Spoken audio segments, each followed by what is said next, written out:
ಆಚಿ chilli powder ಸಖತ್ ಖಾರ ಬಣ್ಣ ಮತ್ತು ರುಚಿ ಆಚಿ ಚಿಲ್ಲಿ ಪೌಡರ್. ಇನ್ನು ಇವತ್ತು ಅಧಿವೇಶನದಲ್ಲಿ ಕೆಲವು ವಿಧೇಯಕಗಳು ಭಾರಿ ಸದ್ದುಗದ್ದಲಕ್ಕೆ ಕಾರಣ ಆಗುವಂತಹ ಸಾಧ್ಯತೆಗಳು ಇದ್ದಾವೆ.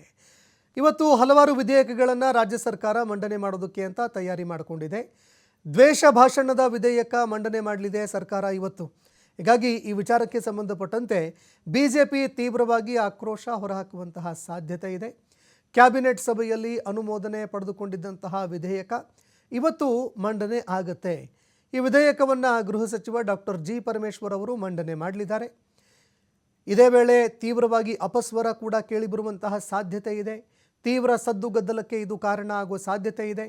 ಬಿಜೆಪಿ ಜೆಡಿಎಸ್ ಪಕ್ಷಗಳು ತೀವ್ರವಾಗಿ ಇದಕ್ಕೆ ಆಕ್ರೋಶ ವ್ಯಕ್ತಪಡಿಸೋ ಸಾಧ್ಯತೆ ಇದೆ. ಇನ್ನು ಬಿಜೆಪಿ ನಾಯಕರನ್ನೇ ಟಾರ್ಗೆಟ್ ಮಾಡಿಕೊಂಡು ಈ ಬಿಲ್ ತಂದಿದ್ದಾರೆ ಅನ್ನುವಂತಹ ಆರೋಪ ಬಿಜೆಪಿ ನಾಯಕರು ಮಾಡ್ತಾ ಇದ್ದಾರೆ.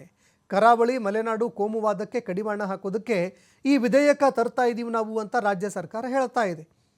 ಇಡೀ ಕರ್ನಾಟಕದಲ್ಲಿ ಸೋಷಿಯಲ್ ಮೀಡಿಯಾ ಆಗಿರಬಹುದು ಅಥವಾ ಯಾವುದೋ ಒಂದು ಸಭೆ ಸಮಾರಂಭಕ್ಕೆ ತೆರಳುವಂತಹ ಸಂದರ್ಭದಲ್ಲಿ ಏನೋ ನಾಲಿಗೆ ಹರಿಬಿಟ್ಟು ಬಾಯಿಗೆ ಬಂದ ಹಾಗೆ ಮಾತಾಡಿಕೊಂಡು ಅಲ್ಲಿಂದ ತಪ್ಪಿಸ್ಕೊಂಡು ಹೋಗುವಂಥದ್ದು, ಕೋಮು ದಳ್ಳೂರಿ ಕೋಮು ದ್ವೇಷವನ್ನು ಬಿತ್ತುವಂತಹ ಕೆಲಸವನ್ನು ಮಾಡೋದು, ಇದೆಲ್ಲದಕ್ಕೂ ಕೂಡ ಫುಲ್ ಸ್ಟಾಪ್ ಇಡಬೇಕು.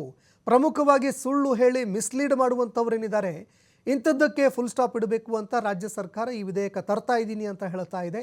ಆದರೆ ಇದಕ್ಕೆ ಬಿಜೆಪಿ ತೀವ್ರವಾಗಿ ಆಕ್ರೋಶ ವ್ಯಕ್ತಪಡಿಸ್ತಾ ಇದೆ. 3 ವರ್ಷ ಜೈಲು ಶಿಕ್ಷೆ ವಿಧಿಸಲಾಗುತ್ತೆ, ಇದರಲ್ಲಿ 5,000 ದಂಡ ಹಾಕಲಾಗುತ್ತೆ. ಹೀಗಾಗಿ ಬಿಜೆಪಿ ಈ ವಿಚಾರವಾಗಿ ಸಿಡಿದೇಳುವ ಸಾಧ್ಯತೆ ಇದೆ. ಜೊತೆಗೆ ಜಾನುವಾರು ಪ್ರತಿಬಂಧಕ ವಿಧೇಯಕ ಕೂಡ ಸದ್ದುಗದ್ದಲಕ್ಕೆ ಕಾರಣ ಆಗುವ ಸಾಧ್ಯತೆ ಇದೆ.